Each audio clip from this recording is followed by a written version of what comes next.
Morning. Good morning, ma'am. Morning. സുഖാണോ?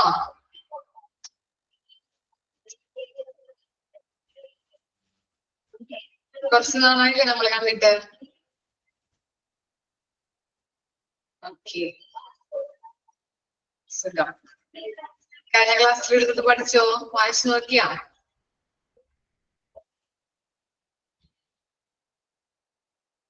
വായിച്ചു നോക്കി. എന്തൊക്കെയാ നമ്മൾ എടുത്തത് കഴിഞ്ഞ ക്ലാസ്സില്?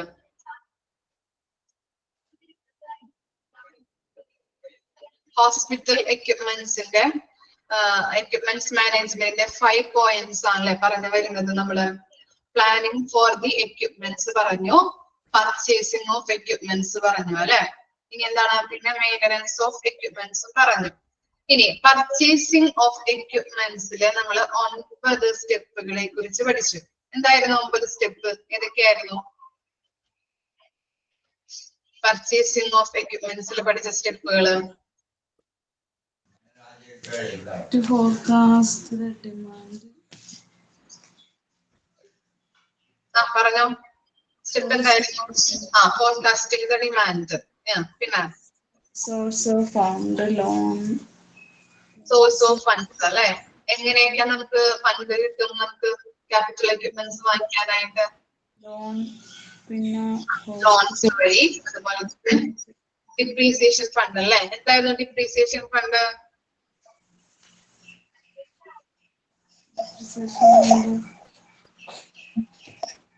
എന്തായിരുന്നു? എന്തായിരുന്നു ഡിപ്രീസിയേഷൻ ഫണ്ട്?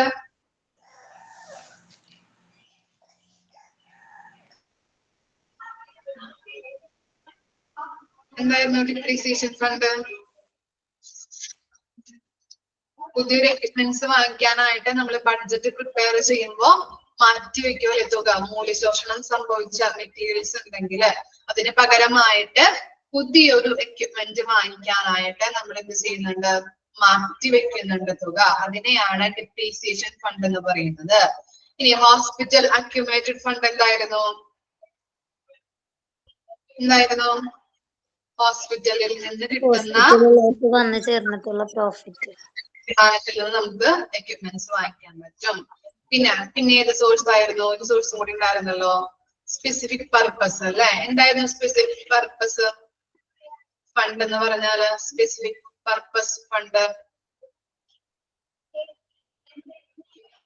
സ്പെസിഫിക് ആയിട്ട് ഒരു കാര്യം ചെയ്യുന്നതിന് വേണ്ടിയിട്ട് മാറ്റിവെക്കുന്ന തുക. എക്സാമ്പിൾ പറഞ്ഞിട്ടുണ്ടായിരുന്നില്ലേ, സ്കൂളിലൊക്കെ എന്താണ് സ്കോളർഷിപ്പ് കൊടുക്കുന്നതിന് വേണ്ടിയിട്ട് കുറച്ച് ഫണ്ട് നീക്കി വെക്കും. അതുപോലെ തന്നെ ഹോസ്പിറ്റലുകളില് എക്യുപ്മെന്റ്സ് വാങ്ങിക്കുന്നതിന് വേണ്ടിയിട്ട് ഒരു സ്പെസിഫിക് പർപ്പസ് ആയിട്ട് മാറ്റിവെക്കാറുണ്ട്. അപ്പൊ അതിൽ നിന്ന് നമുക്ക് എന്ത് ചെയ്യാൻ പറ്റും?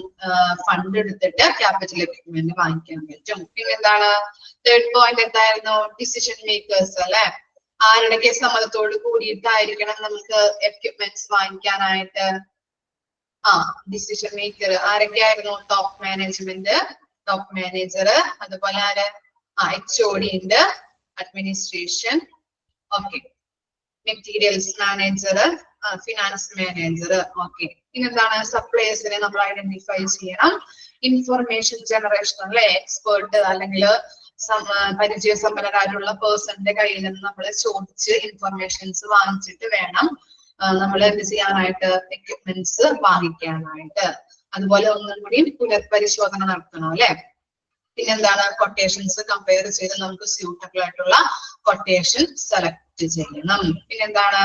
അപ്പോ അങ്ങനെ നമ്മൾ ഇൻഫർമേഷൻസ് ഒക്കെ കളക്ട് ചെയ്തു എക്യുപ്മെന്റ്സ് വാങ്ങിക്കാനായിട്ട് തീരുമാനിച്ചു. അപ്പൊ നമ്മൾ എന്ത് ചെയ്യണം? ബഡ്ജറ്റ് പ്രിപ്പയർ ചെയ്യണം. അതിന്റെ കോസ്റ്റ് എത്ര വരും എന്നുള്ളത് നമ്മൾ തയ്യാറാക്കേണ്ടതുണ്ട്. ലാസ്റ്റ് എന്താണ്? പർച്ചേസിങ് ചെയ്തു, അതിനുശേഷം അത് ഇൻസ്റ്റാൾ ചെയ്യണം അല്ലെ. അതിന് വേണ്ടിയിട്ടുള്ള AC ചില മിഷൻസ് AC-യിലെ വർക്ക് ചെയ്യുള്ളൂ. അതുപോലെ തന്നെ അതിന് വേണ്ടിയിട്ടുള്ള സ്പേസ് വേണം. അതുപോലെ പ്രൊട്ടക്റ്റീവ് മെഷേഴ്സ് പലതരത്തിലുള്ള പ്രതലങ്ങളുള്ള അത് വെക്കാനായിട്ട് നല്ല രീതിയിലുള്ള വാൾസ് അല്ലെ, റഫ് വാൾസും അങ്ങനെയുള്ള പ്രൊട്ടക്റ്റീവ് മെഷേഴ്സും ഉണ്ടായിരിക്കണം. ക്ലിയർ ആയോ? 9 പോയിന്റും പിന്നെന്തൊക്കെയാ പഠിച്ചത് നമ്മള്? മെയിന്റനൻസ് ഓഫ് എക്യുപ്മെന്റ്സ് പഠിച്ചല്ലേ, എങ്ങനെയൊക്കെ മെയിന്റനൻസ് ചെയ്യാം. അതുപോലെ നല്ല രീതിയിൽ മെയിന്റനൻസ് ചെയ്തില്ലെങ്കിൽ എന്തൊക്കെ കാര്യങ്ങളാണ് വരുന്നത്? നമുക്ക് സേഫ്റ്റി ഉണ്ടാവില്ല. അതുപോലെ എന്താണ്, ആ മിഷൻ കൊണ്ട് നല്ല രീതിയിൽ വർക്ക് ചെയ്യിപ്പിച്ചില്ലെങ്കിൽ മിഷനിൽ നിന്നുള്ള ഏർണിങ്സ് നമുക്ക് കിട്ടില്ല, റവന്യൂ ഇൻകം ഒന്നും നമുക്ക് കിട്ടില്ല. അതുപോലെ ഹോസ്പിറ്റലിന്റെ ഗുഡ് വിൽ അല്ലെ, സൽപ്പേര് കളങ്കപ്പെടും അല്ലെ. നല്ല രീതിയിലുള്ള ഒരു ഹോസ്പിറ്റൽ എന്ന് ആൾക്കാർ പറയോ? ഇല്ല. നല്ല രീതിയിൽ പ്രവർത്തിക്കുന്നില്ലെങ്കിൽ എന്താണ്, ആ ഗുഡ് വില്ല് ലോ ആയി പോകും. അതുപോലെ എന്താണ്, ഈ എക്യുപ്മെന്റിന്റെ ആയുസ് അല്ലെ, നല്ല രീതിയിൽ നെറ്റ് റിഡക്ഷൻ എന്ന് പറഞ്ഞാൽ എന്താണ്, ഫലപ്രദമായിട്ടുള്ള ആയുസ് കുറയുകയാണ് ചെയ്യുന്നത് നല്ല രീതിയിൽ മെയിൻ്റനൻസ് വർക്ക് ചെയ്തില്ല എങ്കിൽ. ക്ലിയർ ആയോ? ഇത്രയും കാര്യങ്ങളാണ് നമ്മൾ കഴിഞ്ഞ ക്ലാസ്സിൽ എടുത്തത്. ഓക്കെ ആണോ? ഇനി നെക്സ്റ്റ് ടോപ്പിക്കിലേക്ക് പോവാട്ടോ. നിങ്ങൾ നന്നായിട്ട് വായിക്കണം കേട്ടോ, വായിച്ചില്ലെങ്കിൽ ഇത് കിട്ടില്ല.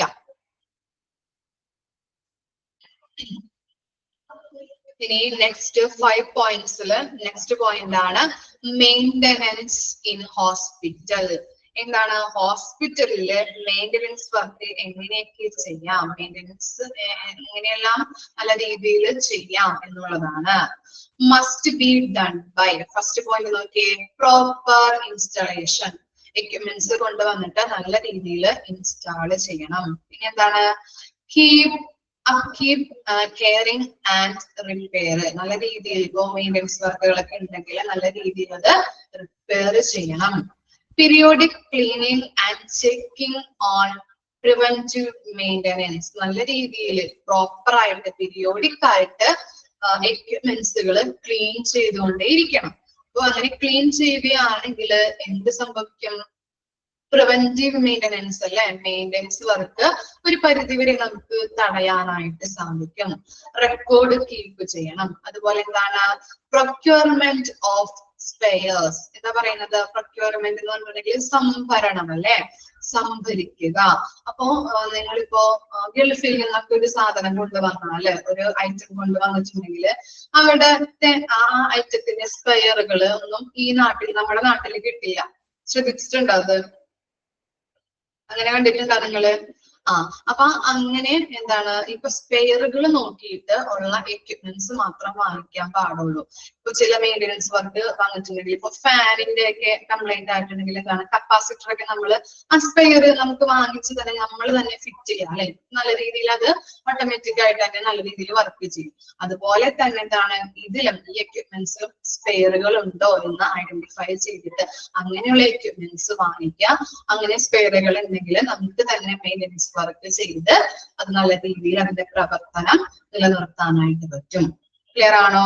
ഇത്രയും കാര്യങ്ങളാണ് മെയിൻ്റനൻസ് ഇൻ ഹോസ്പിറ്റൽസിൽ വരുന്നത്. ഏതൊക്കെയാണ്? പ്രോപ്പർ ഇൻസ്റ്റലേഷൻ ഉണ്ട്, കീപ്പിംഗ് ആൻഡ് റിപ്പയർ നല്ല രീതിയിൽ ചെയ്യണം. അതുപോലെ പീരിയോഡിക് ആയിട്ട് ക്ലീനിങ് നടത്തുക. ഒരു പരിധി വരെ നമുക്ക് എന്താണ്, പ്രിവെന്റീവ് മെയിൻ്റനൻസ് അല്ലെ, മെയിൻ്റനൻസ് വർക്കുകൾ തടയാനായിട്ട് സാധിക്കും. റെക്കോർഡ് കീപ്പ് ചെയ്ത് വെക്കണം. അതുപോലെ പ്രൊക്യൂർമെന്റ് എന്ന് പറഞ്ഞിട്ടുണ്ടെങ്കിൽ സംഭരണം, സംഭരിക്കുക. Procurement of spares. ക്ലിയർ ആയോ? ഇത്രയുമാണ് മെയിൻ്റനൻസ് ഇൻ ഹോസ്പിറ്റൽ. ഇനി നോക്കിയേ, യൂട്ടിലൈസേഷൻ ഓഫ് എക്യുപ്മെന്റ്സ് അല്ലെ, എക്യുപ്മെന്റ്സ് ഏതെല്ലാം രീതിയിൽ എങ്ങനെയൊക്കെ നമുക്ക് യൂസ് ചെയ്യാം, ഉപയോഗിക്കാം.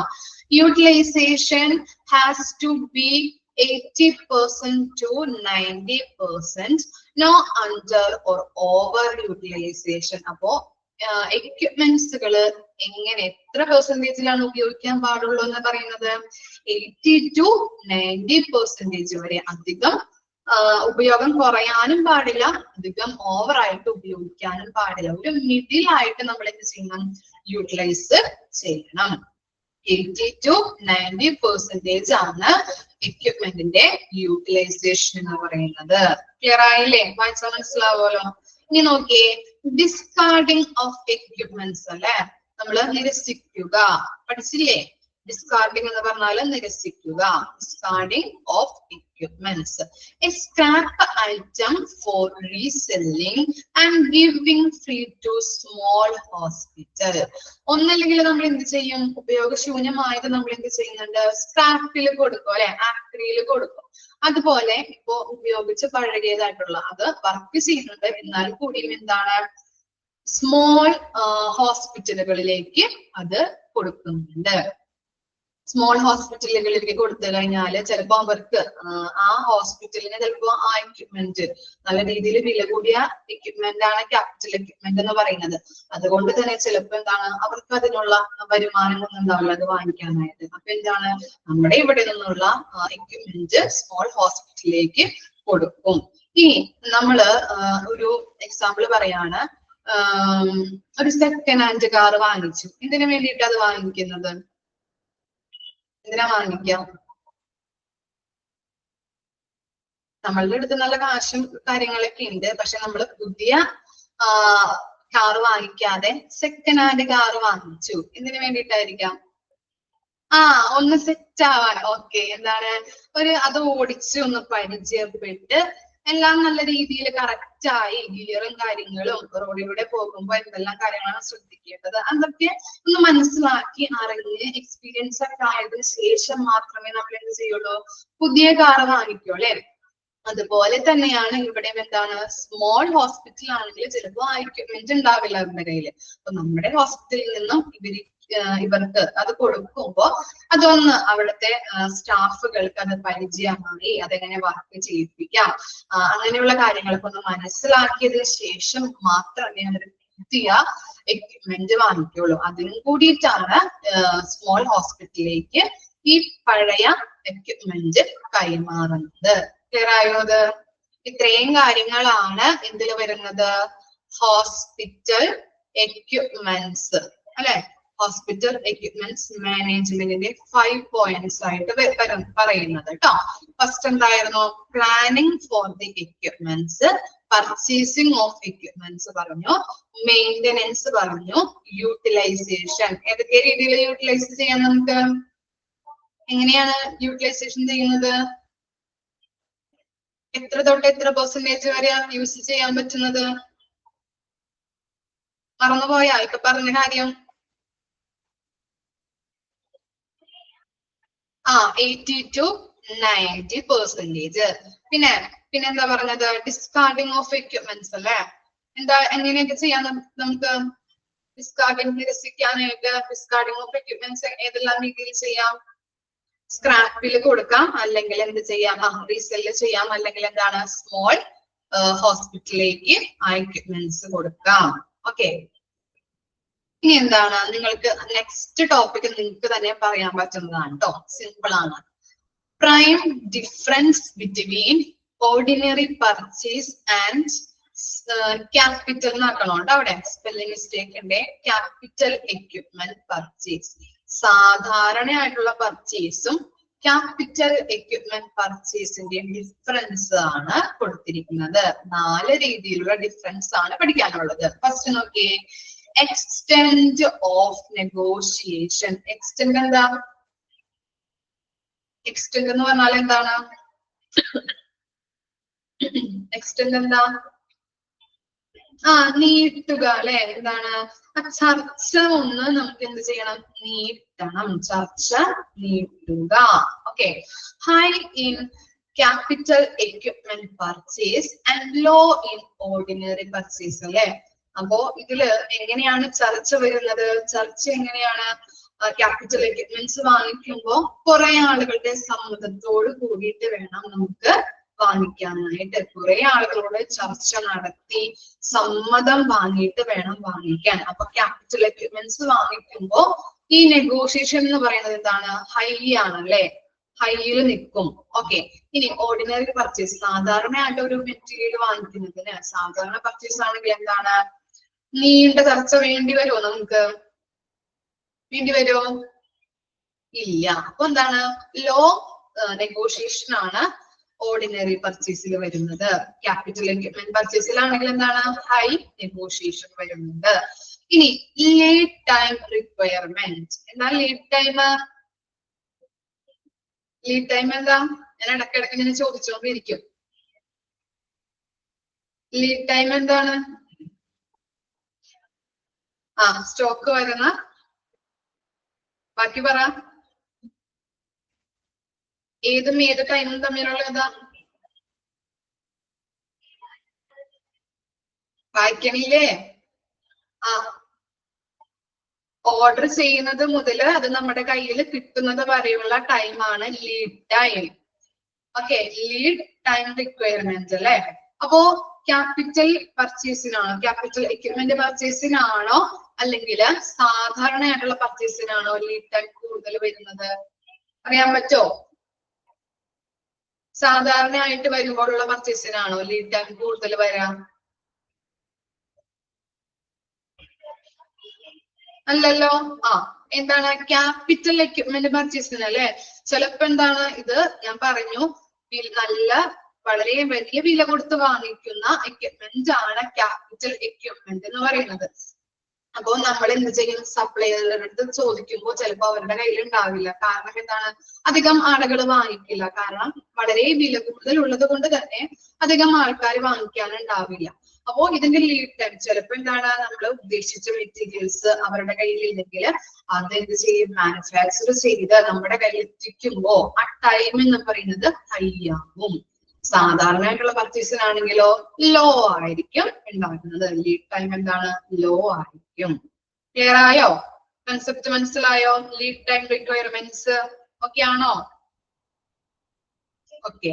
ഇനി എന്താണ്? Size of expenditure. എന്താണ്? ചിലവാക്കുന്ന തുകയുടെ വലിപ്പം. എങ്ങനെയായിരിക്കും അത്?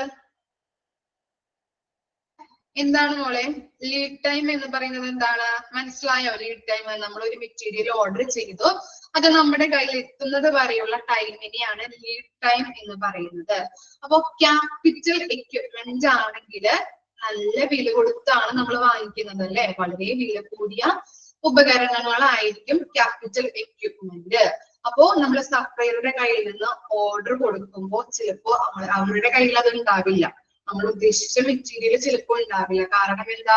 വളരെ വില കൂടുതൽ ഉള്ളത് കൊണ്ട് അധികം ആൾക്കാർ അത് ചോദിക്കാത്തത് കൊണ്ട് തന്നെ ചിലപ്പോ അവരുടെ കയ്യിൽ അത് ഉണ്ടാവില്ല, സ്റ്റോക്ക് ഉണ്ടാവില്ല. അപ്പോ നമ്മൾ ഉദ്ദേശിച്ച മെറ്റീരിയൽ ഇതാണ്, ഇത് എനിക്ക് ഇന്ന ടൈമിൽ വേണം എന്ന് പറയുമ്പോ അവരുടെ കയ്യിൽ ഉണ്ടാവില്ല എന്ന് പറഞ്ഞില്ലേ. അതെന്ത് ചെയ്യുന്നുണ്ട്? അത് മാനുഫാക്ചർ ചെയ്ത് അത് ഉണ്ടാക്കി നമ്മുടെ കയ്യിൽ എത്തിക്കുന്നത് വരെ എന്ത് ചെയ്യുന്നുണ്ട്? ആ ടൈം ഗ്യാപ്പ് കൂടുതൽ ഉണ്ടാകുന്നുണ്ട്. അതുപോലെ സാധാരണ പർച്ചേസ് ആണെങ്കിൽ എന്താണ്? പെട്ടെന്ന് തന്നെ നമുക്ക് ആ മെറ്റീരിയൽ കിട്ടും അല്ലെ. അതുകൊണ്ട് തന്നെ ലീഡ് ടൈം സാധാരണ പർച്ചേസിൽ ലോ ആയിരിക്കും. ക്യാപിറ്റൽ പർച്ചേസ്, ക്യാപിറ്റൽ എക്യുപ്മെന്റ് ആണെങ്കിൽ വില കൊടുത്ത് വാങ്ങിക്കുന്നത് കാരണം എന്താണ്? അത് ഹൈ ആയിരിക്കും. ചിലപ്പോൾ നമ്മൾ ഉദ്ദേശിച്ചത് സപ്ലൈയറുടെ കയ്യിൽ ഉണ്ടാവില്ല. അപ്പൊ അവരത് ഉണ്ടാക്കി നമ്മുടെ കയ്യിൽ എത്തിക്കുന്നത് വരെയുള്ള ടൈമാണ്. അപ്പൊ അത് എത്തിക്കാനായിട്ട് കൂടുതൽ ടൈം എടുക്കേണ്ടതായിട്ട് വരും. അതാണ് ഹൈ ഇൻ ക്യാപിറ്റൽ പർച്ചേസ് എന്ന് പറയുന്നത്. മനസ്സിലായോ? ഓക്കെ. ഇനി എന്താണ്? സൈസ് ഓഫ് എക്സ്പെൻഡിച്ചർ അല്ലെ. എന്താണ്? ചിലവാക്കുന്ന തുകയുടെ വലിപ്പം. അതെന്തായിരിക്കാം? ആർക്കാണ് കൂടുതലും കുറവും വരാം? സാധാരണ പർച്ചേസിനാണോ അല്ലെങ്കിൽ ക്യാപിറ്റൽ എക്യുപ്മെന്റ് പർച്ചേസിനാണോ തുക കൂടുതൽ വേണ്ടി വരുന്നത്? ക്യാപിറ്റൽ എക്യുപ്മെന്റ് പർച്ചേസിന് അല്ലെ. നമുക്കറിയാം വളരെ വില കൊടുത്ത് വാങ്ങുന്ന എക്യുപ്മെന്റ്സ് ആയതുകൊണ്ട് നല്ല രീതിയിൽ കാശ് ആർക്ക് വേണം? ക്യാപിറ്റൽ എക്യുപ്മെന്റിന് വേണം. ഇനി എന്താണ്? Availability of swords. Availability of swords അല്ലെ. സ്രോതസ്സിന്റെ ലഭ്യത. അവൈലബിലിറ്റി ഓഫ് സോഴ്സ്, സ്രോതസ്സിന്റെ ലഭ്യത ആർക്കാണ് കൂടുതൽ വേണ്ടി വരിക?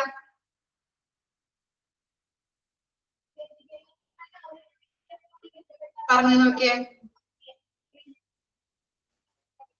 ക്യാപിറ്റൽ എക്യുപ്മെന്റ്സ് ആണെങ്കിൽ എന്താണ്? സ്രോതസ് നമുക്ക് കിട്ടില്ലല്ലേ. കാരണം ഞാൻ പറഞ്ഞു എന്താണ്? കുറെ ആളുകള് ഇത് വളരെ വില കൊടുത്ത് വാങ്ങിക്കുന്നത് കൊണ്ട് തന്നെ ആളുകൾ അത് വാങ്ങിക്കാനായിട്ട് കുറവായിരിക്കും. ചിലപ്പോൾ എന്താണ്? അവരത് ഉൽപ്പാദിപ്പിച്ചിട്ട് പോലും ഉണ്ടാവില്ല, പ്രൊഡക്റ്റ് പ്രൊഡ്യൂസ് ചെയ്തിട്ട് പോലും ഉണ്ടാവില്ല. നമ്മൾ പറയുമ്പോഴായിരിക്കും ചിലപ്പോ സപ്ലൈസ് ചെയ്ത് തരുന്നത്, അത് മാനുഫാക്ചർ ചെയ്തു തരുന്നത്. അതുകൊണ്ട് തന്നെ സ്രോതസ്, അത് കിട്ടുന്നതിന്റെ ലഭ്യത ആർക്ക് കുറവായിരിക്കും? ക്യാപിറ്റൽ എക്യുപ്മെന്റ്സിന് കുറവായിരിക്കും. സാധാരണ പർച്ചേസ് ആണെങ്കിലോ അതിനെന്തായിരിക്കാം? ഹൈ ആയിരിക്കും. ക്ലിയർ ആയില്ലേ? ഓക്കെ, അപ്പോ ഇത്രയും ഡിഫറൻസ് ആണ് നമ്മൾ പറഞ്ഞത്. 4 തരത്തിലുള്ള ഡിഫറൻസ് ആണ് ഓർഡിനറി പർച്ചേസും ക്യാപിറ്റൽ എക്യുപ്മെന്റ് പർച്ചേസും തമ്മിൽ പറഞ്ഞത്. ഫസ്റ്റ് പോയിന്റ് എന്തായിരുന്നു? എക്സ്റ്റെൻഡ് അല്ലെ, നെഗോഷിയേഷൻ, ചർച്ച നീട്ടുക. അതിൽ വരുന്നത് ക്യാപിറ്റൽ എക്യുപ്മെന്റ്സിന് എന്താണ്? ഹൈ ചർച്ചയാണ് വേണ്ടി വരുന്നത്. അതുപോലെ എന്താണ്? ഓർഡിനറി പർച്ചേസിന് ലോ ആയിരിക്കും. അതുപോലെ ലീഡ് ടൈം എന്ന് പറയുന്നത് ക്യാപിറ്റൽ പർച്ചേസിനാണെങ്കിൽ അത് ഹൈ ആണ്, ഓർഡിനറി ആണെങ്കിൽ അത് ലോ ആയിരിക്കും. ഇനി സൈസ് ഓഫ് എക്യുപ്മെന്റ്സ് അല്ലെ, ചിലവിന്റെ കാര്യം, ചിലവ് ക്യാപിറ്റൽ എക്യുപ്മെന്റ്സ് ആണെങ്കിൽ ഹൈ ആയിരിക്കും, മറ്റേതിൽ എന്താണ്? സാധാരണ പർച്ചേസ് ആണെങ്കിൽ ലോ ആയിരിക്കാം.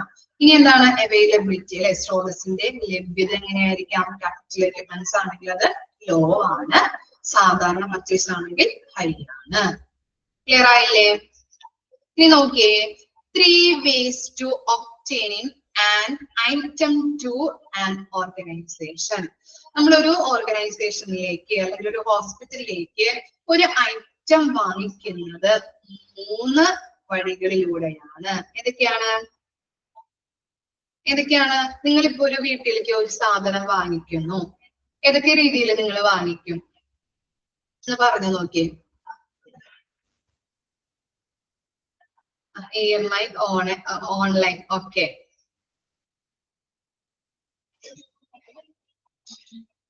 ഒരു കാറ് വാങ്ങിക്കാൻ ഉദ്ദേശിച്ചു, നിങ്ങൾ ഏതൊക്കെ രീതിയിൽ വാങ്ങിക്കാം? നേരിട്ട് വാങ്ങിക്കും. ഓക്കെ, ഡയറക്റ്റ് ആയിട്ട് വാങ്ങിക്കും. സെക്കൻഡ് ഹാൻഡ് വാങ്ങിക്കും. പിന്നെ ഇനി നേരിട്ടോ സെക്കൻഡ് ഹാൻഡോ അല്ലാതെ എങ്ങനെയാണ് കാർ വാങ്ങിക്കാം? റെന്റിന് വാങ്ങിക്കോ അല്ലെ. ഇപ്പോ പുതിയതായിട്ട് ഒരു സാധനം വാങ്ങിക്കാനായിട്ട് ഉദ്ദേശിക്കുന്നതെങ്കിൽ റെഡി ക്യാഷ് കൊടുത്ത് പുതിയതായിട്ട് നമ്മൾ പർച്ചേസ് ചെയ്യും. അല്ലെങ്കിൽ ഇപ്പൊ ഓടിച്ച് പഠിക്കണം, എക്സ്പീരിയൻസ് ആയിട്ട് വേണം നമുക്ക് വാങ്ങിക്കുന്നതെങ്കിൽ എന്താണ്? സെക്കൻഡ് ഹാൻഡ് ആയിട്ട് വാങ്ങിക്കും. ഇനി ഈ 2 ഓപ്ഷനും അല്ലാതെ, അല്ലെങ്കിൽ എന്താണ്, ഈ 2 ഓപ്ഷനും പോസിബിൾ അല്ല എങ്കിൽ നമ്മൾ എന്ത് ചെയ്യും? ലീസിന് വാങ്ങിക്കും, റെന്റിന് നമ്മള് കാർ എടുക്കും. ക്ലിയർ ആയോ? അപ്പൊ 3 രീതിയിലാണ് നമ്മള് ഒരു ഓർഗനൈസേഷനിലോട്ട് ഐറ്റംസ് വാങ്ങിക്കുന്നത്. ഒന്നല്ലെങ്കിൽ പുതിയതായിട്ട് നമ്മൾ പർച്ചേസ് ചെയ്യും, അല്ലെങ്കിൽ ഇപ്പൊ ക്യാഷ് ഒന്നും ഇല്ല എങ്കിൽ നമ്മൾ എന്ത് ചെയ്യുന്നുണ്ട്? കുറച്ച് ക്യാഷ് ഉള്ളൂ എങ്കിൽ സെക്കൻഡ് ഹാൻഡ് ആയിട്ട് വാങ്ങിക്കും. ഈ 2 ഓപ്ഷനും നമ്മൾക്ക് പോസിബിൾ അല്ല എങ്കിൽ എന്താണ്? കുറച്ച് ദിവസത്തേക്ക് മതി എങ്കിൽ നമുക്ക് എന്ത് ചെയ്യും? റെന്റിന് നമ്മൾ എടുക്കും. അതാണ് ലീസിങ്. ബൈ ലീസിങ് എന്ന് കണ്ടില്ലേ? അതാണ് ഉദ്ദേശിക്കുന്നത്, വാടകയ്ക്ക് നമ്മൾ എടുക്കും. ക്ലിയർ ആയോ? ഫസ്റ്റ് വൺ ആണ് പർച്ചേസിങ് ഓഫ് ന്യൂ എക്യുപ്മെന്റ്. നമ്മൾ പുതിയതായിട്ട് വാങ്ങിക്കുന്നു, അല്ലെങ്കിൽ എന്താണ്? സെക്കൻഡ് ഹാൻഡ് ആയിട്ട് വാങ്ങിക്കുന്നു അല്ലെ. Purchasing of used or old equipments.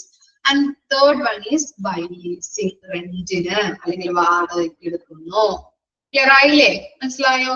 ഇനി നോക്കിയേ, പർച്ചേസിങ് എ ന്യൂ എക്യുപ്മെന്റ്. ഇനി പർച്ചേസിങ്, പുതിയതായിട്ട് ഒരു എക്യുപ്മെന്റ് വാങ്ങിക്കുമ്പോൾ എന്തെല്ലാം കാര്യങ്ങളാണ് അതില് ശ്രദ്ധിക്കേണ്ടത് അല്ലെങ്കിൽ ഉണ്ടാകേണ്ടത്? നോക്കിയേ, to collect the relevant data about the equipment or from the user department. ഹോസ്പിറ്റലിൽ ആണെങ്കിൽ പല ഡിപ്പാർട്ട്മെന്റ്സ് ഉണ്ട് അല്ലെ. അപ്പൊ മെറ്റീരിയൽസ് ഉപയോഗിക്കുന്ന ഡിപ്പാർട്ട്മെന്റ് ഏതാ ചോദിക്കട്ടെ? ഓർമ്മയുണ്ടോ പറഞ്ഞത്? മെറ്റീരിയൽസ് ഉപയോഗിക്കുന്ന ഡിപ്പാർട്ട്മെന്റ്. അതിനെ പറയുന്ന പേരെന്താ?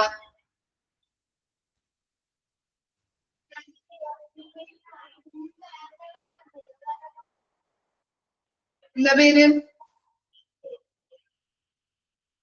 യൂസർ ഡിപ്പാർട്ട്മെന്റ് എന്ന് പറഞ്ഞതില് ഓർമ്മയുണ്ടാ? അല്ലെങ്കിൽ വല്ലോടത്തും കേട്ടിട്ടുണ്ടോ ഞാൻ പറഞ്ഞതായിട്ട്? ഇപ്പൊ ഓർമ്മ വന്നാ? കേട്ടിട്ടുണ്ടല്ലേ? ഓക്കെ. അപ്പൊ യൂസർ ഡിപ്പാർട്ട്മെന്റ് മെറ്റീരിയൽസ് ഉപയോഗിക്കുന്ന ഡിപ്പാർട്ട്മെന്റിനെയാണ് യൂസർ ഡിപ്പാർട്ട്മെന്റ് എന്ന് പറയുന്നത്. അപ്പൊ എന്ത് ചെയ്യുന്നുണ്ട്? യൂസർ ഡിപ്പാർട്ട്മെന്റ് പർച്ചേസ് ഡിപ്പാർട്ട്മെന്റിനോട് പറയോ അല്ലെ, നിങ്ങൾക്ക് ഇന്ന മെറ്റീരിയൽ സ്റ്റോക്ക് തീർന്നു, പിന്നെ ഇത് ആവശ്യമാണ്.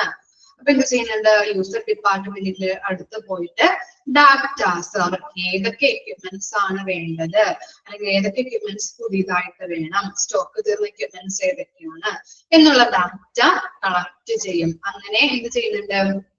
പുതിയതായിട്ടുള്ള എക്യുപ്മെന്റ്സ് പർച്ചേസ് ചെയ്യുന്നുണ്ട്. അതുപോലെ എന്താണ്? To invite the quotations from the suppliers. നമ്മൾ പറഞ്ഞു അല്ലെ, സപ്ലൈസ് എന്ന് തരും പല പല കൊട്ടേഷൻസ്, ഇന്ന ക്വാണ്ടിറ്റിയില് ഇന്ന പ്രൈസില് തരാം എന്നുള്ള കൊട്ടേഷൻസ് വെക്കും അല്ലെ. അതിനകത്ത് പല പല കൊട്ടേഷൻസ് അവർ തന്നിട്ടുണ്ടാവും. അതിനകത്ത് സ്യൂട്ടബിൾ ആയിട്ടുള്ള കൊട്ടേഷൻ നമ്മൾ സെലക്ട് ചെയ്യും. അതാണ് സെക്കൻഡ് മാർഗം എന്ന് പറയുന്നത്. ന്യൂ എക്യുപ്മെന്റ് വാങ്ങിക്കുന്നതിന് വേണ്ടിയിട്ടുള്ള സെക്കൻഡ് മാർഗമായിട്ട് പറയുന്നത് എന്താണ്? സപ്ലയറുടെ കയ്യിൽ നിന്ന് സ്യൂട്ടബിൾ ആയിട്ടുള്ള കൊട്ടേഷൻസ് നമ്മൾ ഇൻവൈറ്റ് ചെയ്യുന്നു. ഇനി എന്താണ്? Assessment of quotations of bids. എന്താണ് ബിഡ് എന്ന് പറഞ്ഞാല്? ബിഡ് എന്താ? ബിഡ് എന്താ? എന്താ ബിഡ്?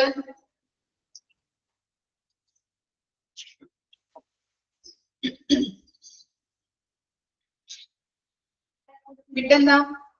ലേലത്തിന് നമ്മൾ എന്ത് ചെയ്യുന്നുണ്ട്? സാധനങ്ങൾ വാങ്ങിക്കുന്നുണ്ട്. അപ്പൊ 3 രീതിയിൽ നമുക്ക് ന്യൂ എക്യുപ്മെന്റ് വാങ്ങിക്കാനായിട്ട് പറ്റും. ആദ്യം എന്താണ്? യൂസർ ഡിപ്പാർട്ട്മെന്റിന്റെ കയ്യിൽ നിന്ന് റെലവന്റ് ഡാറ്റ അല്ലെ, അവർക്ക് ആവശ്യമായിട്ടുള്ള ഡാറ്റകൾ ഏതൊക്കെയാണ്, അല്ലെങ്കിൽ മെറ്റീരിയൽസ് ഏതൊക്കെയാണെന്ന് ചോദിച്ച് മനസ്സിലാക്കി ഇൻഫർമേഷൻസ് കളക്ട് ചെയ്തിട്ട് പുതിയ എക്യുപ്മെന്റ്സ് വാങ്ങിക്കുന്നു. അതല്ലാതെ പിന്നെ എങ്ങനെയാണ്? സപ്ലയേഴ്സിന്റെ കയ്യിൽ നിന്ന് കൊട്ടേഷൻസ് ഇൻവൈറ്റ് ചെയ്യുന്നു. അതുപോലെ എന്താണ്? തേർഡ് വൺ എന്ന് പറയുന്നത് ലേലം വഴി നമുക്ക് പുതിയ എക്യുപ്മെന്റ് വാങ്ങിക്കുന്നുണ്ട്. ക്ലിയർ ആയോ? ാണ്. ഇനി എന്താണ്? പർച്ചേസ് അല്ലെ, പർച്ചേസിങ് ന്യൂ എക്യുപ്മെന്റിന്റെ ഫാക്ടേഴ്സ് എന്തൊക്കെയാണ് നോക്കിയേ. ഫസ്റ്റ് ഫാക്ടർ ആണ് economic life of the machine. It consist of the service life and of an asset which reduce the average cost per period of service. It includes time and cost definition. എന്താ പറയുന്നത്? നമ്മളൊരു machine വാങ്ങിക്കുമ്പോൾ അതിന്റെ service life എത്രത്തോളം ഉണ്ട്, അതിന്റെ ചിലവ് എങ്ങനെ കുറയ്ക്കാൻ പറ്റും, ചിലവ് കുറഞ്ഞതിലൂടെ നമുക്ക് എങ്ങനെയൊക്കെ മെറ്റീരിയൽസ് കളക്ട് ചെയ്യാം, അതുപോലെ അത് ഉപയോഗിക്കുമ്പോൾ എന്താണ് ആ എക്യുപ്മെന്റ് ഉപയോഗിക്കുമ്പോൾ അതിന്റെ ഉപയോഗവുമായിട്ട് ബന്ധപ്പെട്ട് ടൈമും കോസ്റ്റും കുറവായിരിക്കണം. ഇത്ര ഉള്ളൂ ഇതിനകത്ത് മനസ്സിലാക്കുന്ന രീതിയിൽ പറഞ്ഞു തരാം കേട്ടോ. Economic life of the machine എന്ന് പറഞ്ഞു കഴിഞ്ഞാല്, ഒരു മിഷൻ നമ്മൾ വാങ്ങിച്ചു, അത് എത്ര നാള്, ശ്രദ്ധിച്ച് കേൾക്കണം കേട്ടോ, ഒരു മിഷൻ നമ്മൾ വാങ്ങിച്ചു, അത് എത്ര നാള് കംപ്ലൈൻസും റിപ്പയേഴ്സും കൂടാതെ അത് ഉപയോഗിക്കാൻ പറ്റി എന്നുള്ളതാണ് economic life of the mission. എന്താ പറഞ്ഞത്?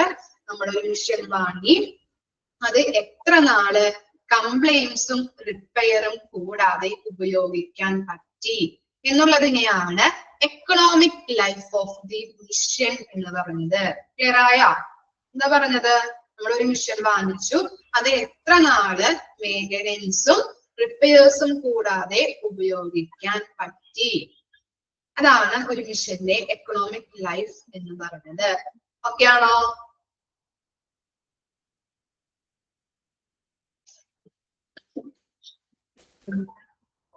ഒരു മിനിറ്റ് വെള്ളം കുടിക്കട്ടെ മിസ്, വായിച്ചു നോക്കട്ടാ.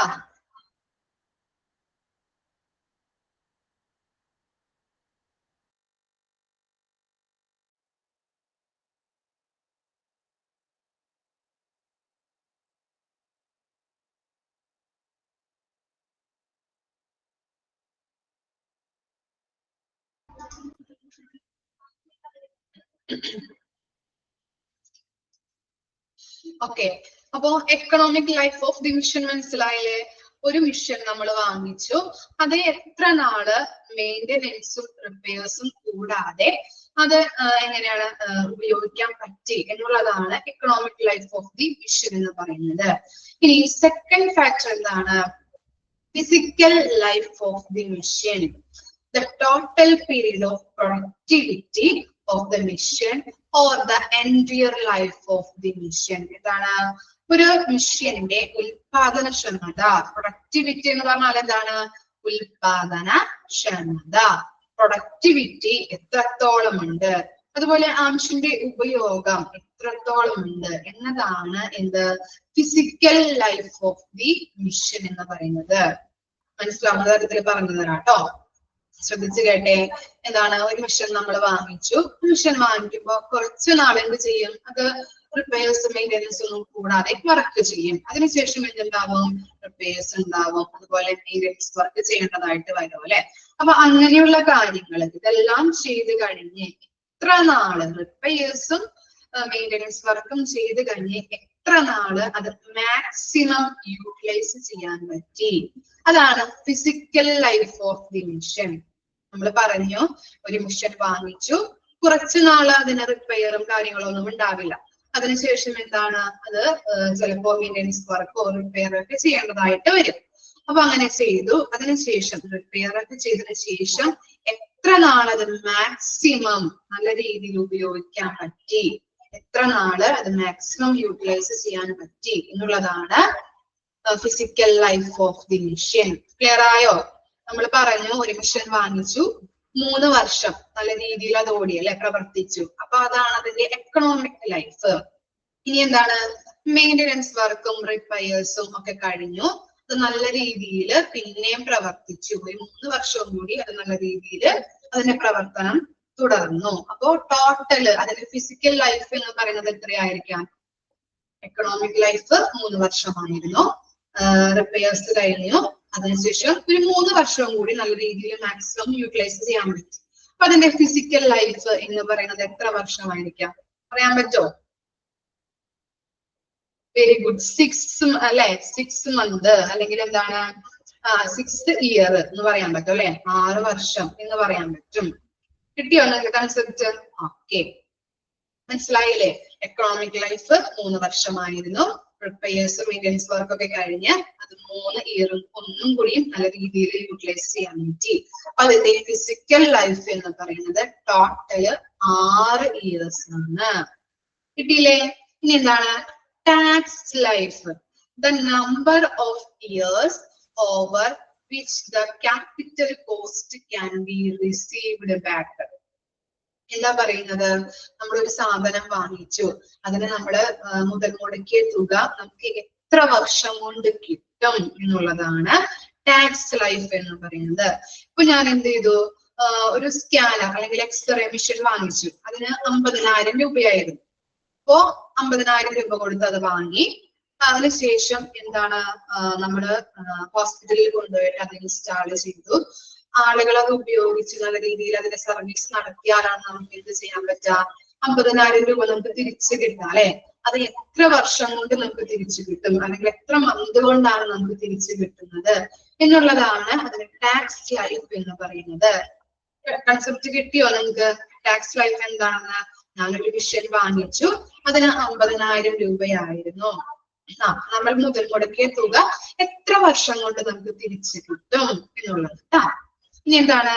Economic forecasting. Obtainability of spare electricity. എന്താണ്? നമ്മളിപ്പോ ഒരു സാധനം, ഇപ്പൊ ഫ്രിഡ്ജ് വാങ്ങിക്കാൻ പോയി, അപ്പൊ നിങ്ങൾ എന്ത് ചെയ്യും? സ്റ്റാർ നോക്കൂലേ, അതിന് എത്ര സ്റ്റാർ ഉണ്ട്, 5 സ്റ്റാർ ഉണ്ടോ, 4 സ്റ്റാർ ഉണ്ടോ, അതിന് എത്ര ഇലക്ട്രിസിറ്റി ആവും എന്നുള്ളത് നമ്മൾ നോക്കും അല്ലെ. പുതിയ ഫ്രിഡ്ജ് വാങ്ങിക്കുമ്പോൾ കുറവ് ഇലക്ട്രിസിറ്റി ആയിരിക്കും. അപ്പൊ എന്താണ്?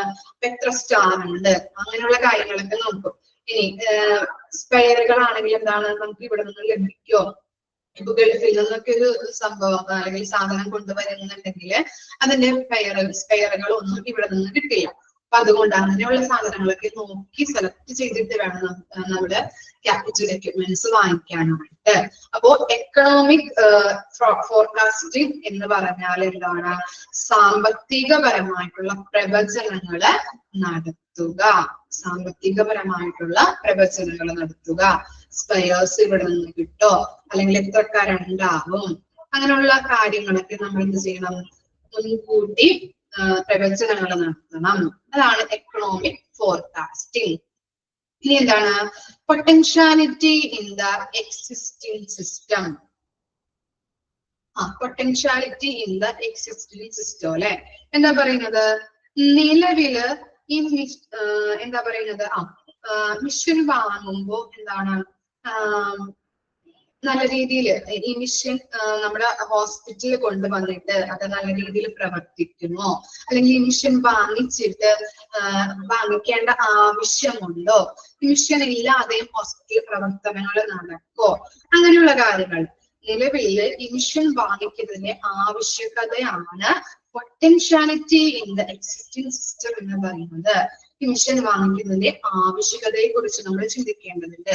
ഈ മിഷൻ വാങ്ങിക്കുമ്പോ ഇത് ഹോസ്പിറ്റലിൽ ആവശ്യമാണോ ഇല്ലയോ, ഇതിന് എത്ര ക്യാഷ് കൊടുക്കേണ്ടി വരും, ഈ മിഷൻ ഇല്ലാതെ നമുക്ക് ഹോസ്പിറ്റലിലെ കാര്യങ്ങൾ ചെയ്യാൻ പറ്റോ, അങ്ങനെയുള്ള കാര്യങ്ങളൊക്കെ ചിന്തിക്കണം. അതാണ് potentiality in the existing system. നിലവിൽ ഈ മിഷന്റെ ആവശ്യകത എന്താണ് എന്നുള്ളത് തിരിച്ചറിയണം. ഇനി എന്താണ് economic survey of the investment. എന്താ പറയുന്നത്, നമ്മള് മുതൽ മുടക്കിൽ അല്ലെങ്കിൽ നമ്മൾ മുടക്കുന്ന മുതൽ മുടക്കില് സർവേ നടത്തണം. ഇപ്പോ സർവേ നടത്തുമ്പോൾ നമ്മൾ എന്ത് ചെയ്യും, ഒരു മെറ്റീരിയൽസ് വാങ്ങിക്കാം അല്ലെങ്കിൽ ഒരു എക്യുപ്മെന്റ്സ് ആരിൽ നിന്നാ വാങ്ങിക്കാം, ആരിൽ നിന്നാ വാങ്ങിക്കാം, ഒരു മെറ്റീരിയല് സപ്ലയറിൽ നിന്നല്ലേ വാങ്ങിക്കാം, വിതരണക്കാരിൽ നിന്നല്ലേ നമ്മൾ വാങ്ങിക്കാം. അപ്പൊ എന്ത് ചെയ്യുന്നുണ്ട്, അയാള് കറക്റ്റ് ആയിട്ട് നമുക്ക് സാധനങ്ങൾ തരുമോ, കറക്റ്റ് പ്രൈസിൽ തരുമോ, നമ്മൾ കൊടുക്കുന്ന മുതൽ മുടക്കില് അതിനുള്ള ക്വാണ്ടിറ്റിയിൽ തരുമോ, നമ്മളെ പറ്റിക്കോ, അങ്ങനെയുള്ള ഒരു സർവേ നമ്മൾ നടത്തിയിട്ട് വേണം എക്യുപ്മെന്റ്സ് വാങ്ങിക്കാനായിട്ട്. സപ്ലയറെ വിശ്വസിക്കാൻ പറ്റോ, അല്ലെങ്കിൽ നമ്മൾ കൊടുക്കുന്ന ആ മുതൽ മുടക്കില് അതിനുള്ള മെറ്റീരിയൽ നമുക്ക് അയാൾ തരുമോ, അങ്ങനെയുള്ള കാര്യങ്ങൾ കേട്ടോ. അതാണ് economic survey of the investment. നമ്മള് മുടക്കുന്ന മുതൽ മുടക്കില് സർവേ നടത്തണം. ഇനി ലാസ്റ്റ് പോയിന്റ് നോക്കിയേ. ഓക്കെ, ലാസ്റ്റ് പോയിന്റ് നോക്കിയേ. Cost consideration, initial cost or purchase cost, installation cost, breakdown cost. നമ്മളിപ്പോ ഒരു പുതിയ സാധനം വാങ്ങിച്ചു, അതിനെന്താണ്, നമ്മളിപ്പോ ഒരു കമ്പ്യൂട്ടർ വാങ്ങിച്ചു എന്ന് കരുതുക. കമ്പ്യൂട്ടർ വാങ്ങിക്കുമ്പോൾ എന്താണ്, പർച്ചേസ് കോസ്റ്റ് നമ്മൾ കൊടുക്കണം. അത് വാങ്ങിക്കുമ്പോൾ ആ തുക നമ്മൾ കൊടുക്കണം. ഇനി അത് വന്ന് ഇൻസ്റ്റാൾ ചെയ്യണം അല്ലെ, ചിലപ്പോൾ അതിനകത്തുള്ള സോഫ്റ്റ്വെയർ അങ്ങനെയുള്ള കാര്യങ്ങളൊക്കെ ഇൻസ്റ്റാൾ ചെയ്യേണ്ടതായിട്ട് വരും നമുക്ക്. അപ്പൊ എന്താണ്, അതിൽ കടയിൽ നിന്ന് ഒരാൾ വന്നിട്ട് ഇൻസ്റ്റാൾ ചെയ്തു തരും അല്ലെ. അപ്പൊ എന്താണ്, അയാൾക്ക് നമ്മൾ പൈസ കൊടുക്കണം. അതാണ് ഇൻസ്റ്റാളേഷൻ കോസ്റ്റ് ആയിട്ട് പറയുന്നത്. ക്ലിയർ ആയോ? പർച്ചേസ് കോസ്റ്റ് എന്ന് പറയുമ്പോൾ നമ്മൾ സാധനം വാങ്ങിച്ചു, കടക്കാരൻ നമ്മൾ പൈസ കൊടുക്കണം. ഇനി ഇൻസ്റ്റാളേഷൻ കോസ്റ്റ് എന്ന് പറയുമ്പോൾ എന്താണ്, നമ്മുടെ വീട്ടിൽ വന്ന് ഇൻസ്റ്റാൾ ചെയ്ത് തരുമ്പോൾ അയാൾക്ക് നമ്മൾ പ്രത്യേകമായിട്ട് കാശ് കൊടുക്കണം. അതാണ് ഇൻസ്റ്റാളേഷൻ കോസ്റ്റ്. ഇനി ബ്രേക്ക് ഡൗൺ കോസ്റ്റ് എന്തായിരിക്കാം, അതെന്താണ്, അതിന്റെ പ്രവർത്തനം നിന്നു അല്ലേ, അപ്പൊ അത് നന്നാക്കാനായിട്ട് ആള് വരും. അപ്പൊ എന്താണ്, അതിന് വേണ്ടി കൊടുക്കണം, നമ്മള് കോസ്റ്റ് കൊടുക്കണം, എക്സ്ട്രാ കോസ്റ്റ് കൊടുക്കേണ്ടതായിട്ട് വരും. അപ്പൊ ഈ പർച്ചേസ് കോസ്റ്റ്, ഇൻസ്റ്റാളേഷൻ കോസ്റ്റ്, അതുപോലെ ബ്രേക്ക് ഡൗൺ കോസ്റ്റ്, ഈ 3 കാര്യങ്ങളും പരിഗണിച്ചു കൊണ്ട് വേണം നമ്മള് ഒരു ക്യാപിറ്റൽ എക്യുപ്മെന്റ് വാങ്ങേണ്ടത്. എന്തൊക്കെയാണ്, പർച്ചേസ് കോസ്റ്റും ഇൻസ്റ്റലേഷൻ കോസ്റ്റും ബ്രേക്ക് ഡൗൺ കോസ്റ്റും. ഈ 3 കോസ്റ്റുകളും അല്ലെങ്കിൽ ഈ 3 കാര്യങ്ങളും പരിഗണിച്ചുകൊണ്ട് വേണം നമ്മളൊരു ക്യാപിറ്റൽ എക്യുപ്മെന്റ് വാങ്ങാനായിട്ട്. ക്ലിയർ ആയോ? ഇത്രയുമാണ് പർച്ചേസ് ന്യൂ എക്യുപ്മെന്റിന്റെ ഫാക്ടേഴ്സ് ആയിട്ട് വരുന്നത്. ഒരു പുതിയ എക്യുപ്മെന്റ് വാങ്ങിക്കുമ്പോൾ അറിഞ്ഞിരിക്കേണ്ട കാര്യങ്ങൾ എന്തൊക്കെയാണെന്നുള്ളതാണ് പറയുന്നത്. അപ്പോ നമ്മൾ എന്തൊക്കെയാ പഠിച്ചത്, പർച്ചേസിങ് എ ന്യൂ എക്യുപ്മെന്റ് അല്ലെ. ആദ്യം എന്ത് പറഞ്ഞു, 3 കാര്യങ്ങളാണ് അതിൽ പറഞ്ഞത് അല്ലെ. നമുക്ക് എങ്ങനെയൊക്കെ ന്യൂ എക്യുപ്മെന്റ് വാങ്ങിക്കാൻ പറ്റും, ഒന്നല്ലെങ്കിൽ എന്താണ്, യൂസർ ഡിപ്പാർട്ട്മെന്റിനോട് ചോദിച്ചിട്ട് നിങ്ങൾക്ക് എന്തൊക്കെ ഐറ്റംസ് ആണ് വേണ്ടത്, പുതിയ ഐറ്റംസ് ഏതൊക്കെയാണെന്നുള്ള സ്റ്റോക്ക് എടുത്ത് അത് ഇൻഫർമേഷൻസ് കളക്ട് ചെയ്ത് വാങ്ങിക്കാൻ പറ്റും. പിന്നെ എന്താണ്, സപ്ലയേഴ്സിന്റെ പല കൊട്ടേഷൻ നമ്മൾ ഇൻവൈറ്റ് ചെയ്ത് വാങ്ങിക്കാം. പിന്നെന്താണ്, ലേലം അല്ലെ. ബിഡ്സ് എന്ന് പറഞ്ഞാൽ എന്താണ്, ലേലം. ലേലം വഴി നമുക്ക് വാങ്ങിക്കാൻ പറ്റും. പിന്നെ ഫാക്ടേഴ്സ് എന്തൊക്കെയാ പറഞ്ഞത്, economic life of the mission എന്താ പറഞ്ഞത്? നമ്മള് എന്താണ് പുതിയൊരു സാധനം വാങ്ങിച്ച് മെയിൻ്റെനൻസ് വർക്കോ റിപ്പയേഴ്സോ കൂടാതെ ആ മിഷൻ എത്ര കാലം പ്രവർത്തിക്കുന്നുണ്ട് എന്നുള്ളതാണ് എക്കണോമിക് ലൈഫ് എന്ന് പറയുന്നത്. ഫിസിക്കൽ ലൈഫിൽ എന്തൊക്കെയാ പറഞ്ഞത്? റിപ്പയേഴ്സും കാര്യങ്ങളൊക്കെ വന്നു, അതിനുശേഷം എത്ര കാലം അത് മാക്സിമം ഓടുന്നുണ്ട് അല്ലെങ്കിൽ പ്രവർത്തിക്കുന്നുണ്ട് എന്നുള്ളത് നോക്കുന്നതാണ് ഫിസിക്കൽ ലൈഫ്. ടാക്സ് ലൈഫ് എന്താണ്? ടാക്സ് ലൈഫ് എന്തായിരുന്നു? നമ്മള് ഒരു 50,000 രൂപ കൊടുത്ത് ഒരു മിഷൻ വാങ്ങിച്ചു. ആ 50,000 രൂപ നമുക്ക് എത്ര ഇയർ കൊണ്ട് കിട്ടും എന്നുള്ളതാണ് ടാക്സ് ലൈഫ്. ഇനി എന്താണ് എക്കണോമിക് ഫോർകാസ്റ്റിംഗ് എന്ന് പറയുന്നത്? സ്പെയർസുകള്, അതുപോലെ തന്നെ ഇലക്ട്രിസിറ്റി എത്രയാകും, നമ്മൾ പറഞ്ഞില്ലേ ഫ്രിഡ്ജിന്റെ കാര്യം പറഞ്ഞില്ലേ, എത്ര സ്റ്റാർ ഉണ്ട് അല്ലെങ്കിൽ അതിന് എത്ര ഇലക്ട്രിസിറ്റി ചെലവാകും എന്നുള്ള കാര്യങ്ങളൊക്കെ നമ്മള് ശ്രദ്ധിക്കണം, പ്രവചിക്കണം. ഇനി എന്താണ് എക്കണോമിക് ഫോർകാസ്റ്റിംഗ് ഒക്കെ എന്താ പറയുന്നത്? സാമ്പത്തികപരമായിട്ടുള്ള പ്രവചനങ്ങള്. ഇനി potentiality in the existing system, അല്ലെ ഈ മിഷൻ വാങ്ങിക്കുന്നതിന് വേണ്ടിയിട്ടുള്ള ആവശ്യകത എന്താണ് എന്നുള്ളത് ചിന്തിക്കേണ്ടതുണ്ട്. ഇനി എന്താണ് economic survey of the investment, നമ്മള് സപ്ലയറുടെ കയ്യിൽ നിന്ന് സാധനങ്ങൾ വാങ്ങിക്കുമ്പോൾ അയാളെ വിശ്വസിക്കാൻ പറ്റുമോ? ഇനി അയാൾ നമ്മൾ കൊടുക്കുന്ന മുതൽ മുടക്കില് അയാൾ കറക്റ്റ് രീതിയിൽ കറക്റ്റ് ക്വാണ്ടിറ്റിയിൽ നമുക്ക് നല്ല രീതിയിലുള്ള മെറ്റീരിയൽ തരുമോ എന്നുള്ള കാര്യങ്ങളൊക്കെ സർവേ നടത്തേണ്ടതുണ്ട്. ഇനി എന്താണ് പർച്ചേസ് കോസ്റ്റ്, അതുപോലെ installation cost, breakdown cost. അപ്പൊ ഈ 3 കാര്യങ്ങൾ നോക്കിക്കൊണ്ട് വേണം നമ്മള് ഒരു ക്യാപിറ്റൽ എക്വിപ്മെന്റ് വാങ്ങിക്കാനായിട്ട്. ക്ലിയർ ആയോ?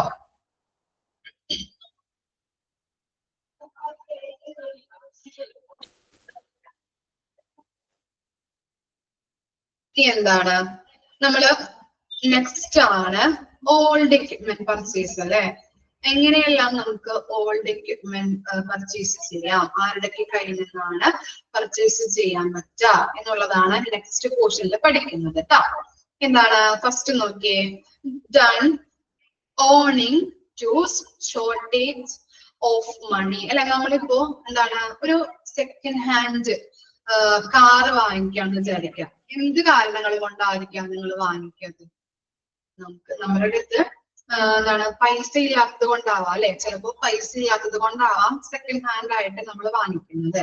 അല്ലെങ്കിൽ എങ്ങനെ വാങ്ങിക്കാം? അല്ലെങ്കിൽ എന്തിന്റെ ബേസിലായിരിക്കാം വാങ്ങിക്കുന്നത് സെക്കൻഡ് ഹാൻഡ് ആയിട്ട്?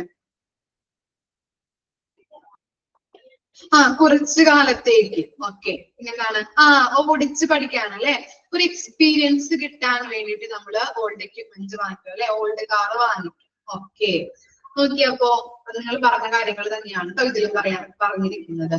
Purchasing of an old equipment, done owing to shortage of money or to use the equipment is an experiment. നമ്മള് ഓരോ സെക്കൻഡ് ഹാൻഡ് എക്യുപ്മെന്റ് വാങ്ങിക്കുന്നത് എന്തൊക്കെ കാരണത്താലാവാം? ചിലപ്പോ നമ്മളുടെ കയ്യില് കുറച്ച് കാശേ ഉണ്ടാവുള്ളൂ, ഷോർട്ടേജ് ഓഫ് മണി ആവാം. അല്ലെങ്കിൽ എന്താണ് ഒരു എക്സ്പീരിയൻസ് കിട്ടാനായിട്ട്, അല്ലെ നമ്മള് കാറ് വാങ്ങിക്കുമ്പോഴാണ് അത് ഓടിച്ച് പഠിച്ച് എക്സ്പീരിയൻസ് ആയിട്ട് നമ്മള് വലിയ വില കൊടുത്ത് കാറ് വാങ്ങിക്കുള്ളൂ. അപ്പൊ ഒരു എക്സ്പീരിയൻസിന് വേണ്ടിയിട്ടും അതുപോലെ തന്നെ ഷോർട്ടേജ് ഓഫ് മണിയുടെ ബേസിലുമാണ് നമ്മൾ സെക്കൻഡ് ഹാൻഡ് മെറ്റീരിയൽസ് വാങ്ങിക്കുന്നത്. 4 sources, main sources for purchasing an old equipment. 4 വഴികളിലൂടെ നമുക്ക് അല്ലെങ്കിൽ 4 സോഴ്സിലൂടെ നമുക്ക് ഓൾഡ് എക്യുപ്മെന്റ് പർച്ചേസ് ചെയ്യാം. ഏതൊക്കെയാണ്? Directly buying from the owner. എന്താണ് പറഞ്ഞത്? Directly buying from the owner. അതെന്താ ഉദ്ദേശിക്കുന്നത്? Directly buying from the owner എന്താ പറയുന്നത്? നേരിട്ട് ഓണറുടെ കയ്യിൽ നിന്ന് നമുക്ക് വാങ്ങിക്കാം. പിന്നെന്താണ്? Used or old equipment dealers. എന്തായിരിക്കാം അത്? ഡീലേഴ്സിന്റെ കയ്യിൽ നിന്ന് നമ്മള് വാങ്ങിക്കുന്നുണ്ട്. ഇനി നെക്സ്റ്റ് എന്താണ്? ബ്രോക്കേഴ്സിന്റെ കയ്യിൽ നിന്ന് വാങ്ങിക്കാം. പിന്നെന്താണ്? ഓപ്ഷണേഴ്സ്, അല്ലെ ലേലം വഴി നമുക്ക് വാങ്ങിക്കാൻ പറ്റും. അപ്പോ ക്ലിയർ ആയില്ലേ? 4 രീതിയിലൂടെ നമുക്ക് ഓൾഡ് എക്യുപ്മെന്റ് വാങ്ങിക്കാം. ഡയറക്ട്ലി എന്താണ് ഓണറുടെ കയ്യിൽ നിന്ന് വാങ്ങിക്കാം, അതുപോലെ ഡീലേഴ്സ് ഓൾഡ് എക്യുപ്മെന്റ് ഡീലേഴ്സിന്റെ കയ്യിൽ നിന്ന് വാങ്ങിക്കാം, അതുപോലെ ബ്രോക്കേഴ്സിന്റെ കയ്യിൽ നിന്നും ഓപ്ഷണേഴ്സിന്റെ കയ്യിൽ നിന്നും വാങ്ങിക്കാം. ഇനി directly buy the owner. Okay, advantage is that we can see the working of the particular equipment and also about the details of past usage of the concerned equipment. നമ്മൾ ഡയറക്റ്റ്ലി ആയിട്ട് ഓണറുടെ കയ്യിൽ നിന്ന് വാങ്ങിക്കുമ്പോൾ പല അഡ്വാൻറ്റേജുകളും ഉണ്ടല്ലേ. നമുക്ക് എന്താണ് പർട്ടിക്കുലർ ഐറ്റത്തിന്റെ വർക്കിംഗ് കണ്ടീഷൻ നമുക്ക് കാണാൻ പറ്റും. അതുപോലെ എന്താണ് അതിനെ കുറിച്ചുള്ള കൺസേൺഡ് ആയിട്ടുള്ള ആ എക്യുപ്മെന്റ്സിന്റെ ഇപ്പൊ കാറിന്റെ ആണെങ്കിൽ കാറിന്റെ മൊത്തം ഡീറ്റെയിൽസ് നമുക്ക് കാണാൻ പറ്റൂലേ. അപ്പൊ അതാണ് പറയുന്നത് എന്താണ് നമ്മളിപ്പോ ഒരു പുതിയ അല്ലെങ്കിൽ സെക്കൻഡ് ഹാൻഡ് കാർ ഓടിച്ചു നോക്കുമ്പോ എന്താണ് അതിന്റെ എത്ര കിലോമീറ്റർ അത് ഓടി, അല്ലെങ്കിൽ എന്താണ് അതിന് എന്തെങ്കിലും മെയിൻ്റെനൻസ് വർക്ക് അല്ലെങ്കിൽ റിപ്പയേഴ്സ് ചെയ്യണമെങ്കിൽ നമുക്ക് ഓടിച്ചു നോക്കുമ്പോൾ അറിയാൻ പറ്റും. അതുപോലെ എന്താണ് എന്തെങ്കിലും ഫൈൻ ഒക്കെ അതിന് കിട്ടിയിട്ടുണ്ടെങ്കിൽ അതറിയാൻ പറ്റും. അങ്ങനെയുള്ള കാര്യങ്ങളൊക്കെ നമ്മള് ആ ഓണറിന്റെ കയ്യിൽ നിന്ന് നേരിട്ട് ആ പർട്ടിക്കുലർ എക്യുപ്മെന്റ് വാങ്ങിക്കുമ്പോൾ അറിയാൻ പറ്റും. അതാണ് അതിന്റെ അഡ്വാൻറ്റേജ് എന്ന് പറയുന്നത്. ക്ലിയർ ആയോ? നേരിട്ട് ഓണറുടെ കയ്യിൽ നിന്ന് നമ്മള് സാധനം വാങ്ങിക്കുമ്പോ എന്തെല്ലാം അഡ്വാൻറ്റേജസ് ഉണ്ടാകുക പറഞ്ഞു നോക്കിയൊന്ന് പറയാൻ പറ്റുമോ നിങ്ങക്ക്? ഞാനിപ്പോ പറഞ്ഞ കാര്യങ്ങൾ തന്നെ ഒന്ന് പറയാൻ പറ്റുമോ? എന്താണ് നേരിട്ട് ഓടിച്ചു നോക്കുമ്പോ അത് വർക്കിംഗ് കണ്ടീഷൻ ആണോ, എന്തെങ്കിലും എന്തെങ്കിലും മെയിൻ്റെനൻസ് വർക്കോ കാര്യങ്ങളൊക്കെ ഉണ്ടെങ്കിൽ നമുക്ക് അത് അറിയാൻ പറ്റും. അതുപോലെ തന്നെ എത്ര കിലോമീറ്റർ അത് ഓടി, അങ്ങനെയുള്ള കാര്യങ്ങൾ. പിന്നെ എന്താണ് ഫൈനോ എന്തെങ്കിലും ഒക്കെ കിട്ടിയിട്ടുണ്ടെങ്കിൽ നമുക്ക് അതറിയാൻ പറ്റും. അങ്ങനെയുള്ള അഡ്വാൻറ്റേജസ് ആണ് നേരിട്ട് നമ്മൾ ഓണറുടെ കയ്യിൽ നിന്ന് എക്യുപ്മെന്റ്സ് വാങ്ങിക്കുമ്പോ കിട്ടുന്നത്. ഇനി എന്താണ് used or old equipments dealers അല്ലെ. ഓൾഡ് എക്യുപ്മെന്റ്സ് ഡീലേഴ്സിന്റെ കയ്യിൽ നിന്ന് വാങ്ങിക്കുമ്പോൾ എന്തെല്ലാം കാര്യങ്ങളാണ് അവര് ശ്രദ്ധിക്കുന്നത് അല്ലെങ്കിൽ അവര് തരുന്നതെന്ന് നോക്കിയേ. Warranty for the short period. അവര് തരുന്ന വാറന്റി എന്താണ്? Short പീരീഡിലേക്കായിരിക്കും. 2 types of equipments received from them. Rebuild or reconditioned equipment അല്ലെ.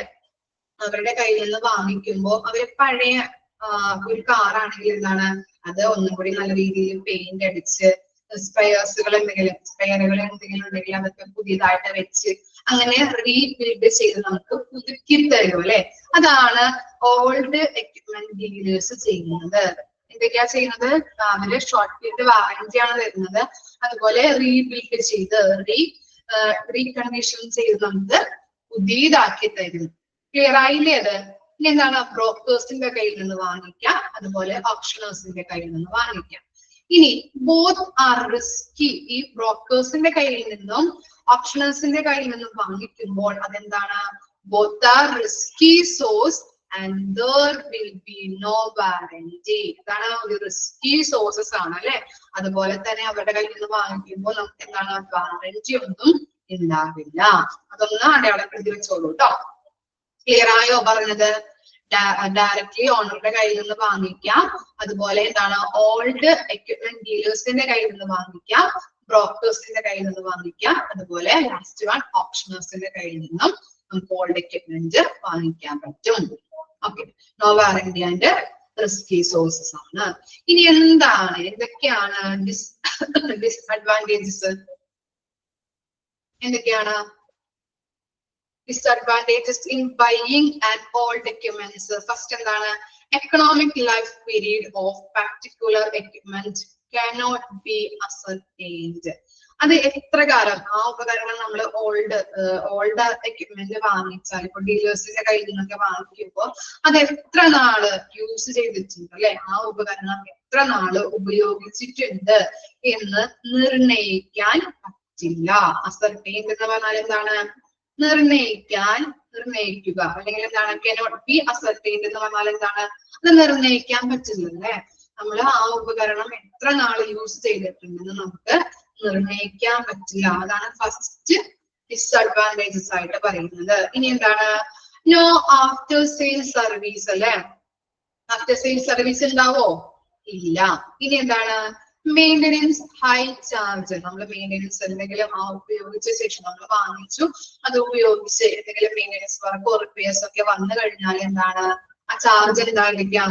ഹൈ ആണ്, ഹൈ ചാർജ് ആണ്. എപ്പോഴും സെക്കൻഡ് ഹാൻഡ് നമുക്ക് ഇപ്പോ ഉപയോഗിച്ച് ശീലമുള്ളവർക്ക് അറിയാൻ പറ്റും. സെക്കൻഡ് ഹാൻഡ് ആയിട്ടുള്ള കാറോ വണ്ടിയോ ഒക്കെ ഉപയോഗിച്ച് കഴിഞ്ഞിട്ടുണ്ടെങ്കിൽ എപ്പോഴും മെയിൻ്റെനൻസ് വർക്ക് ചെയ്തുകൊണ്ടിരിക്കണം നമ്മൾ, അല്ലെ? അപ്പോ അതിന് പകരം നമ്മൾ പുതിയതായിട്ട് വാങ്ങിക്കുന്നതാണ് നല്ലത്. സെക്കൻഡ് ഹാൻഡ് ആണെങ്കിൽ എന്താണ്, കുറെ മെയിൻ്റെനൻസ് വർക്ക് വരും, ഹൈ ചാർജ്, നമ്മുടെ കയ്യിൽ നിന്ന് കുറെ പൈസ പോകേണ്ടതായിട്ട് വരും. ഓക്കെ, അപ്പൊ ഇത്രയുമാണ് disadvantages in buying and old എക്യുപ്മെന്റ്സിൽ പറയുന്നത്. എന്തൊക്കെയാണ് പറഞ്ഞത്? നമ്മളെന്താണ്, ആ ഉപകരണം എത്ര നാൾ ഉപയോഗിച്ചു എന്നുള്ളത് നമുക്ക് നിർണ്ണയിക്കാൻ പറ്റില്ല. നോ ആഫ്റ്റർ സെയിൽ സർവീസ് ആണ്. അതുപോലെ തന്നെ മെയിൻ്റെനൻസ് ചാർജ് എന്താണ്? ഹൈ ആണ്. ഇത്രയും മിസ് എടുക്കുന്നുള്ളൂ കേട്ടോ. ഇത്രയും വരെ ക്ലിയർ ആണോ നിങ്ങൾക്ക്? ഇത്രയും വരെ നാളെ വരുമ്പോ പഠിച്ചിട്ട് വരണം. ഓക്കെ, വായിച്ചിട്ട് വന്നോട്ടോ, അല്ലെങ്കിൽ ഒന്നും ക്ലിയർ ആവില്ല നെക്സ്റ്റ് പോർഷനിലൊക്കെ എടുക്കുമ്പോ. Okay, thank you.